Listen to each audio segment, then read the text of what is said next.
Hey friends, it's Kimberly here with Specialty Care Management and Reiki and Coaching. I'm going to ask permission to go on a little bit of a rant. And that rant has to do with a word that frankly, every time I hear it, I just got to tell you, it's like nails on a chalkboard to me. And that word is compliance. And particularly as that pertains to individual members or patients. You know, when we use words like compliant to indicate whether or not a patient, a member, is doing the things they're supposed to do, right? And let me just explain why that really rubs me the wrong way. It implies that, like a child, they're choosing to be disobedient to their parent, who's the doctor or the provider, the prescriber, whatever. And, I don't know anybody who really has it as a desirable outcome that they want to be fat, sick, tired, lazy, broke, exhausted, sick, have a heart attack, end up on dialysis, or not do well with their treatment plan. Nobody wants those things.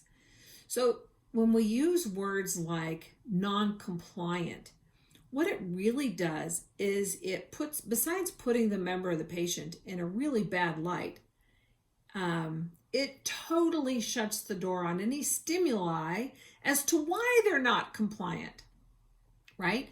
So they're a big word that we throw around, social determinants of health. So I can tell you as a nurse, and particularly as a nurse coach, when I sit down at somebody's sofa and I'm doing an interview, especially, I've got lots of years in home health.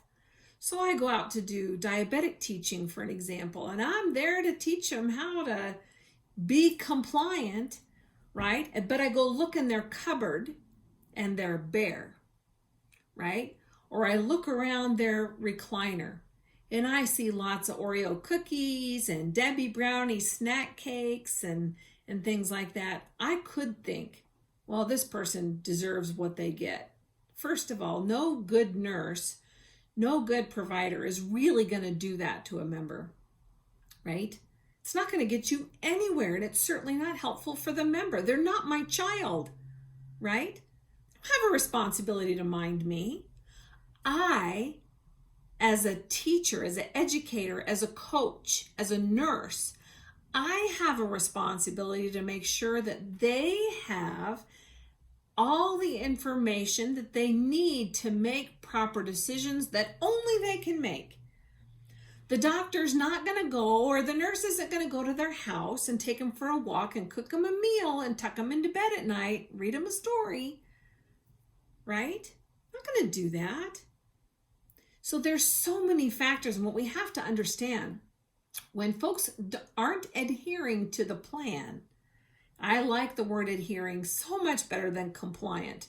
I don't expect a patient or a member to mind me or to mind their doctor. It's not their daddy, right? What I do expect is for the clinician and provider to be able to really peek inside that member's life to find out what's getting in the way. What are the barriers? Could be financial. Could be that, for some members, they really don't understand, how am I going to provide the nutrition that I really want. I want energy. I just don't know how to do it. It's expensive. Can't get out to the store. It hurts when I stand to do cooking. I can't stand for more than 2 to 5 minutes at a time, right? I got my little walker there, whatever the case may be. Or you don't understand, I'm hungry all the time. And there's a thing that we have to understand, especially with metabolic things. Diabetes in particular has a lot of guilt and shame around it, and there's no place for that. Absolutely no place. If you want to really help make somebody's life better, guilt and shame are not in that mix. Pathophysiology is in the mix. And what happens in diabetes, they can be swimming in a sea of sugar, right? Blood sugars are crazy high, but none of that is getting into the cell. Everything we eat turns into sugar. That's the fuel that our cells require to do the work of walking, talking, breathing, thinking, whatever it is, right? If it can't get to the cell, doesn't matter what I eat, I'm going to be starving to death, even though I'm eating myself into a coma. They don't understand that, right? So, compliance going to get in the way of my being able to educate that member, having them check the guilt and shame at the door and really step in to understand what's happening. Why are they feeling the way that they do? And what can they do to turn it around? If sugar's not getting into the cell, how do I help it get into the cell? And once I figure that out, I can have energy. I'm going to feel better. I'm going to look better. My hair, my skin's going to be better. I'm not going to get these infections. People that have out of control blood sugars, they end up with all kinds of skin infections, poor circulation. They get numbness and tingling, paresthesias, which make it difficult. They get ulcers and wounds on their feet because they didn't feel the kernel of popcorn that they stepped on and has been in their shoe for 3 weeks. Then they end up with this gaping hole that's massively infected. Next thing you know, they lose a little bit of their foot. And then the next infection comes around and now they have a below the knee amputation and an above the knee amputation. And it's awful, right? Telling these folks or treating them like they're not being obedient does not serve anybody. It's not going to create behavior change. It's not going to change lives. Nurse coaches in particular are so adept at really going to where that member is, sitting in that space with them, seeing their environment, not just the fact that they're not taking their meds, but really looking in the cupboards. Show me your cupboards. Let's go through your fridge together.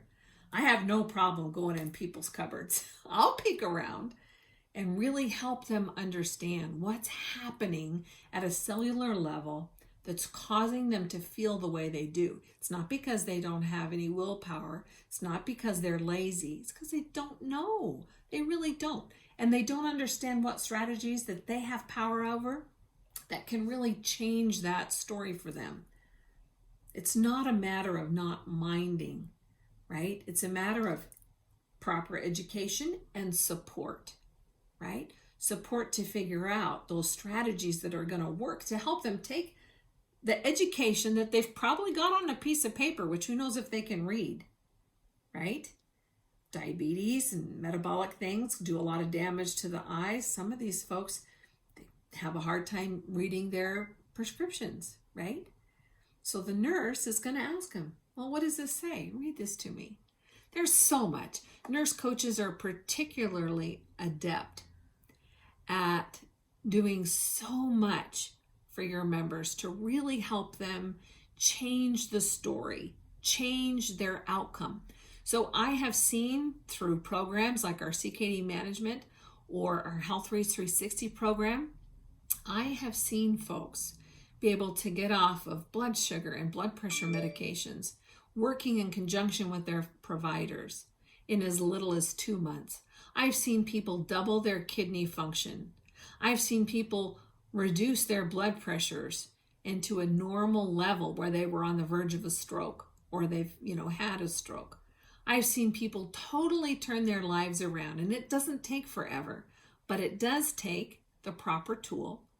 It definitely takes an understanding, not coercion, right? And words like compliant tend to me, that's why they rub me the wrong way. It means that they're not being obedient. They're not bending to my will, right? It's not my life. It's their life. I have the responsibility. The clinician, the nurse coach, the provider has the responsibility to really be able to help this member achieve their health goals. And that involves so much more than obedience. That's my thought that I really hope to share with you today. And just if you could hear it in my voice and in my heart, we can do so much to help people individually experience a greater level of health and wellness and vitality and happiness and self-mastery. That is going to drive the ROI for your plan. That's what's going to take those folks who are soon to become the biggest spend, if they're not already, for your groups. That's what's going to totally shift it around for them. And you can't, I haven't seen it ever, and I've been a nurse for a few decades here, and working belly to belly with people on their sofas, and digging through their fridges, right? I have not seen those kinds of results happen with a flyer or a text or an app or an email. Those tools absolutely solidify and reinforce that helping relationship, that professional helping relationship that's in place. Absolutely. I'm not saying there's not a place for those things. But really, truly, hear my heart. Nurse coaches, they can be a fantastic ally for your plan and for your individual members to do that twofold goal that we have in terms of health benefits. We want to reduce spend, and we want to improve the experience for the member. And that's my thought to share today. Make it a good one. Bye, friends.